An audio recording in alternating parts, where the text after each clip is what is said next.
Κύριε Πρόεδρε, τώρα που κλείσαμε την κουβέντα, θέλω να σας πω ένα μεγάλο ευχαριστώ.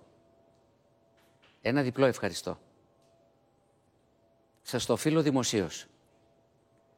Μου κάνατε πρόταση να είμαι υποψήφιος όπου ήθελα και ό,τι άλλο ήθελα. Σας ευχαριστώ πρώτα γι' αυτό. Και το δεύτερο, μου δώσατε ένα διαβατήριο ζωής όταν τη Μεγάλη Τετάρτη καθίσαμε ο ένας δίπλα στον άλλον και μου είπατε, Γιώργο, δεν μπορούσα να διαχειριστώ αυτή τη μεγάλη αγάπη του κόσμου σε σένα και ότι, εν πάση περιπτώσει, η ζωή είναι μπροστά. Σας ευχαριστώ διπλά.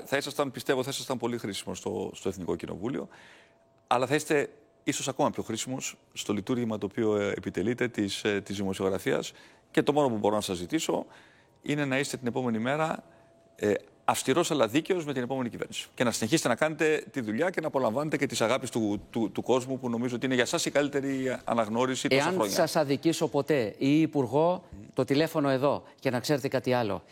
Μπορεί να μην θέλησα να μπω στο Ελληνικό Κοινοβούλιο, γιατί νομίζω ότι η φανέλα της Εθνικής έξω μου πάει περισσότερο. Σας ευχαριστώ. Να είστε καλά, κύριε Να είστε καλά, κύριε Πρόεδρε, και καλή επιτυχία. Εγώ σας ευχαριστώ πολύ. Και καλή επιτυχία. Να είστε καλά. Σας ευχαριστώ θερμά. Να είστε καλά. Σας ευχαριστώ και καλή τύχη. Και σε όλους τους. Έτσι έχουν τα πράγματα. Και καλό τριήμερο. Φάγαμε λίγο χρόνο από το Χατζή και από τον συνάδελφό μου τον Καμπουράκη. Καλή επιτυχία, κύριε Πρόεδρε. Τον βλέπω εδώ πέρα να πάρει. Καλή επιτυχία. Σε όλους το λέω αυτό. Να είστε καλά. Ευχαριστούμε θερμά. Διάλειμμα.